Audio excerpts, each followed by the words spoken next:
Jared Goff, Jared Goff, Jared Goff, Jared Goff, Jared Goff, Jared Goff. You're watching Detroit on Deck. Here are your hosts, Dave Cesefske and Josh Clark. Big game tonight, obviously. Jared Goff and the Lions trying to get that number one seed in the NFC. Clark, a lot on the line tonight, man. Honestly, I was thinking about this the other day. We talked about the game, but do you remember ever being a game this big, carrying this much weight before the playoffs? And in my lifetime, no. Right? No, I don't think it's ever come down to a division win other than the, potential NFC South every once in a while when they're fighting for that 9-8 record to win the division. Yeah. But, Can you turn your mic down a tad, bud? Two great teams like this fighting for the division we've never seen. I think you went the other way. In my life, is that better? Go ahead. Keep talking. Is that better? Yeah, that's better. Okay. Yep. But yeah, no, we haven't seen in my lifetime, like I was saying, two teams that have been this great with this, these great 14-win seasons, fighting for division this late. You get 14 wins, you're typically resting players the last 3 weeks of the season. You know what I mean? But that's not the case with Agreed. with the way the North has been this year in the NFC. So yeah. Listen, man. Before we get into it, let's get into our studs and duds for the week. Josh, I'll give you an opportunity to give your stud first. Go ahead. yeah, I'm gonna keep it outside of the football realm just because it's gonna be a dominated Lions podcast, and I'm gonna go Danny Wolf.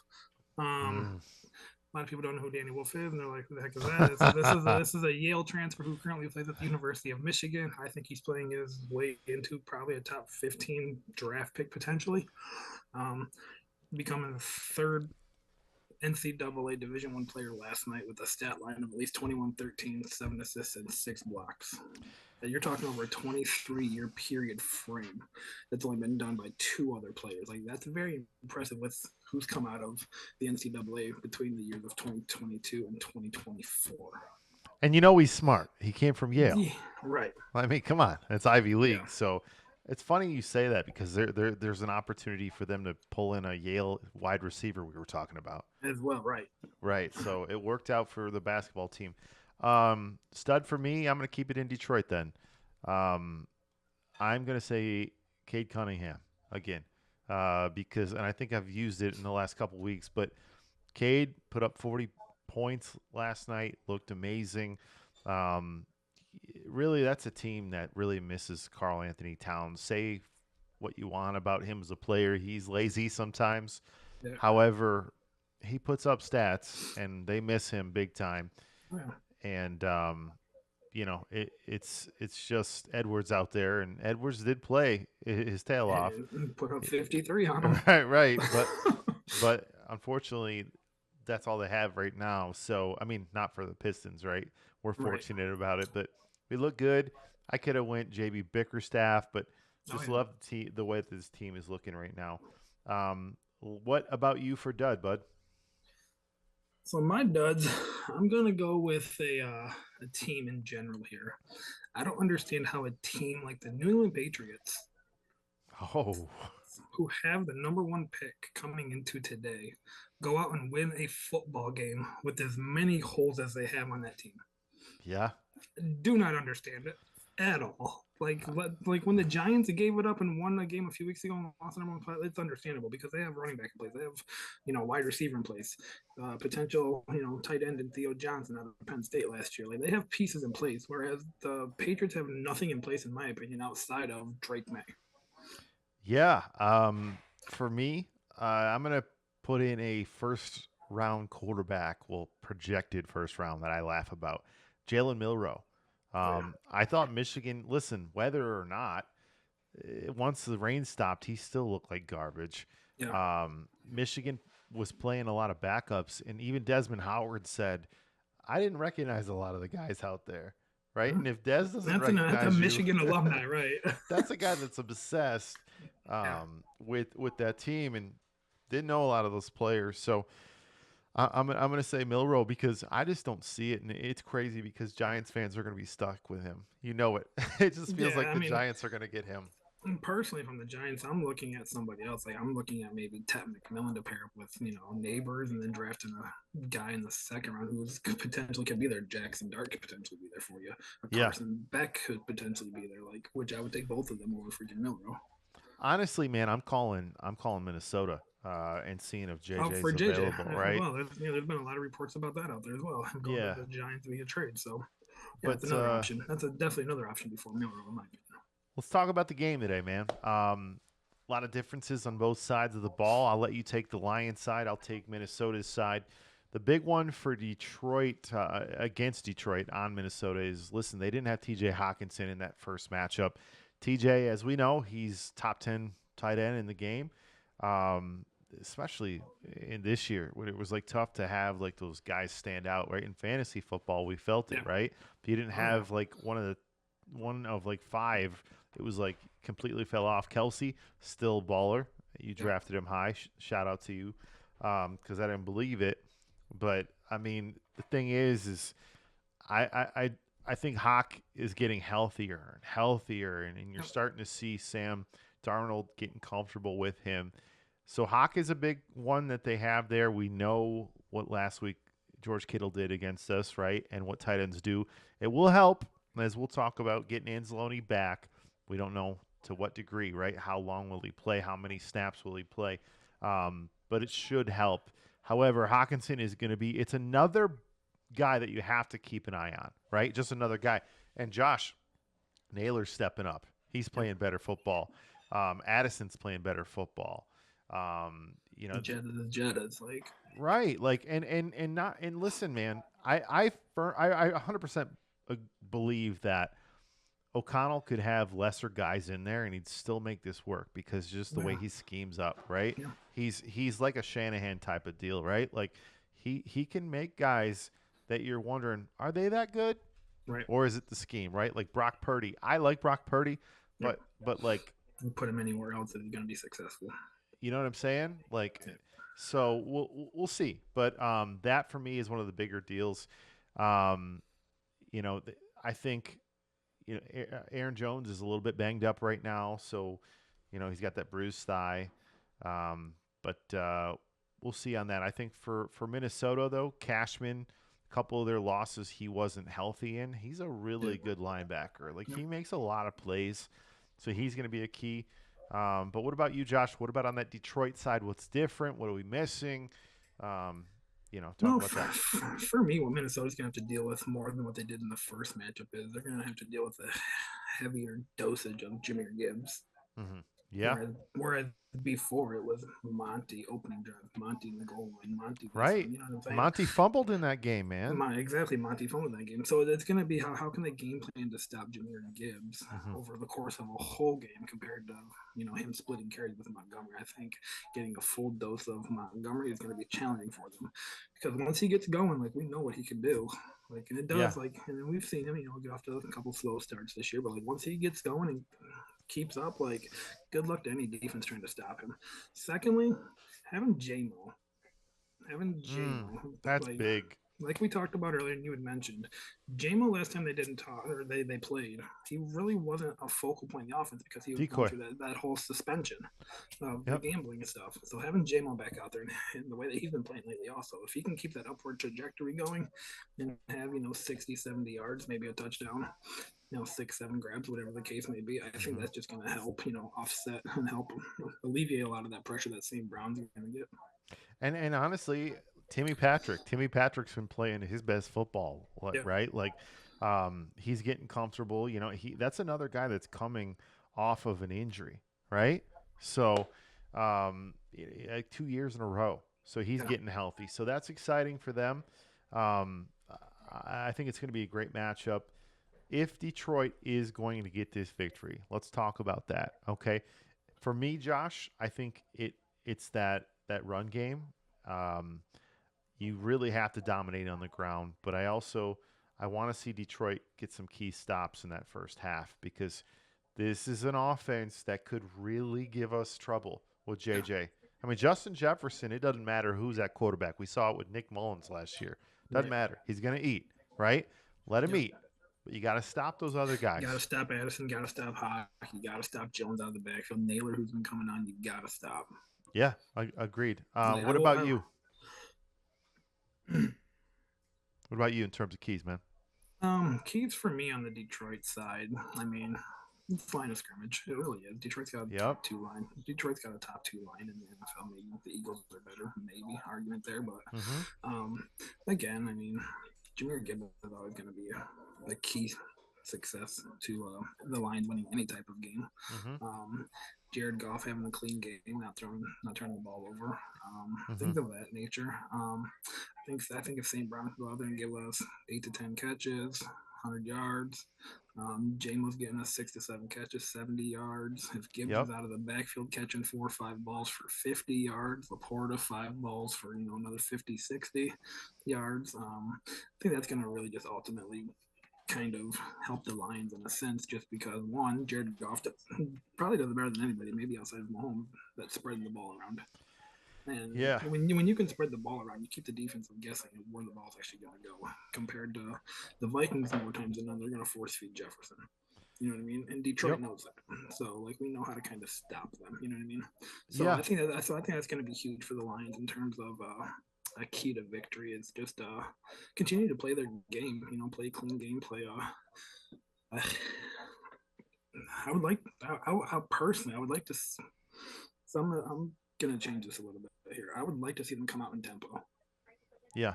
Yeah. Throw I the mean, throw the Vikings off. get him moving. The one thing the Lions have to do in this game is take advantage of that Vikings defense. Like, yes, the Vikings do have a great defense, but if you can tire them out early by going up tempo, it's going to do nothing but help you in the second And half. Josh, what do they do, and what does Jared Goff do well? They blitz. They blitz, yeah, and Jared Goff is the number one rated quarterback against the blitz, so 100%. it's good. I want to throw something in there. Kirby Joseph was a Pro Bowl snub, 9 picks this year. I was just looking at Pro Football Focus. He's only allowed 43% completion percentage. Yeah. Is the closest. I mean, like, he's been absolutely incredible. You got Yeah. Branch there. I mean, the next closest guy is Xavier McKinney with 7 Yeah. interceptions of his 9. And McKinney's a good player. Who made the Pro Bowl over him? Right, which that's what I was just going to say. He's It's not as good McKinney. of a player. It's McKinney and Branch who are the starters there. But that's because players Yeah. say that he's a dirty player. Hawkinson came out this week and said, "Listen, he's not dirty." And Kirby tore his ACL. So Technically. let me ask you this. Let me follow up with this. So based on that Kirby Joseph TJ Hawkinson hit, you think he's not a dirty player? So let me ask you this: is it more so fans are just in their head about the hit on the Minnesota side, or is the NFL really causing these hits on players with the rule changes? No, the NFL at 100% is causing it because they said, "Well, you're going too high. You got to go low." So what are these guys supposed to do? But then when you go low, then you get that result right there of a torn Right. ACL. You know But what I then- mean? So it's like the Yeah. NFL's got to make up their mind. Do you want a player to go high or do you want him to go low? And that's the thing. It's going to cause injuries because Exactly. It's tackle football, of course. one of the biggest rules in football that I can't stand, it's in the college game, is the targeting rule because Yeah. you have like less than a second to react. You think these guys are always trying to take some dude's head off? It's Yeah. football. It's Right. what you're taught. So you sign up for this at a young age, like right. And what are your coaches telling you? Take his head off, right? Like they're not like saying, "Oh, make sure you do softly, bring him down here." Dude, well, the crazy thing about coming up in football is like you're taught to hit low and drive with your head. yeah. You know what I know. mean? Like, and so it's crazy the way that the NFL is trying to interpret all these rules. It's like you want him to just like blow them over, and like you're down. I touched you with my ear. Right. Like, you know what I'm saying? Right. Like, that's what it's coming to. Like, it doesn't make much sense anymore. The way that some of these rules are being written, and sooner or later, if the rules keep changing, it's gonna be basically unwatchable. Agreed, man. So listen, this is for that number 1 seed. You get a bye. Lions are really hurting right now, so they could use it. Looking at the offenses overall, Vikings are 12th overall. They're 19th in rushing. They're 5th in passing and 9th in scoring. Us, 2nd overall, 6th in rushing, 2nd in passing, 1st in scoring. It's that defense, okay? And a lot of people are like, okay, where's Detroit at? So Detroit is 22nd overall. The Vikings are 16. We've had a lot of injuries, but it's that rushing. Detroit is number 3. Rushing is number 2 for the Vikings. So both of them are really good against the rush, but I don't think they've seen a Jahmyr Gibbs like they're going to see tonight. He's going to get – but listen to this. This is key, okay? Against the pass, yeah, we're 31st because we're missing some dudes, right? We're missing some guys. The Vikings are 28th. So don't act like there's some great defense, the Bears of old days, coming in here. We can score on them, man. Yeah, they're great defenses. Their line and their linebacking core. The secondary is beatable. Right. I agree. Now, I think Hawk is going to be a big key, but I also think that Jared Goff for us, I just trust Jared Goff, man. He's kind of like a poor man's Brady in the sense of, yeah, he's not a big-time rusher, but he's so comfortable in the pocket going through his reads, right? There's some times where he can go to his third receiver and get it to him. And in Detroit, we're not used to that. Matthew Stafford was good, but and just imagine if Raymond plays tonight, that's his number 4 guy that he has a lot of trust in. Yeah, and Khalif can really help, and he's going to help in the return game. I think it's key. Clark, I got to tell you, in my opinion, I think this is going to be a 31-28 ball game. I believe that wholeheartedly, and I think it's going to be a Jake Bates field goal to send him for a bye, and it'll be a very, very important one because, like I said, I don't know how much Anzalone's going to play. I don't know if Derek Barnes is going to come back. I'm not sure on some of those other injuries, but this team needs a rest because they haven't had a bye since week 5. Yeah. That's a long time. And then that's exactly why we're seeing a lot of the injuries, stack up for Detroit. Because they're just going. No rush for the win. Clark, the NFL doesn't care. They want to play another game. They want to play 18. That's absolutely asinine. Yep. If that's the case, you gotta give them a second bye. You know what I'm saying? You have to. You're just gonna see more and more of these star players get injured, and that's not healthy for the team. That's not healthy for the NFL, and it's obviously not fun to watch. For the fans if the stars aren't out there. Clark, give me your prediction, man, and give me your score so we can get this out to the people. My score tonight, obviously, I'm leaning the Lions. Home field advantage is going to play a huge factor, in my opinion. That's going to be absolutely. But you're a realist. You're a realist, though. It's going to be 100% electric in there. Mm-hmm. I will say this is a 50-50 game. Lions fans, I know. You don't want to hear it. No, they're in our house. We have Jared Goff. Like, yeah, I get all that. We got MCDC, who's, got bigger than everybody else in the world. You know what I'm saying? Like, I get all that. Like, if I'm being real here, the Vikings are probably one of 3 teams in the NFL that have the formula to beat the Detroit Lions. 100%. And that is a good passing quarterback who can also scramble. 100%. No, Sam Darnold is sneaky good at scrambling. Who are the other 2? Patrick Mahomes and the Chiefs, and Josh Allen and the Buffalo Bills. Yeah. You know what I'm saying? Like, yeah, the Eagles, they can beat us, sure, because we suck with running quarterbacks. But a lot of people want to say Green Bay, but I think we've handled that. But my key here is being able to run and throw the ball here. Mm-hmm. And Darnold is one of those type of guys who can throw the ball. He puts up 300+ yards most every week, almost. It seems like 36 touchdown passes. Yeah. Right. So if I'm being real, I think the Vikings have a great chance here. I think it's going to be a 33-27 Detroit win. I think in order to secure that type of win, though, we got to play a clean game. We can't punt the ball. Jared Goff has got to get the ball out of his hands quick. Mm-hmm. We got to force a turnover or 2 tonight.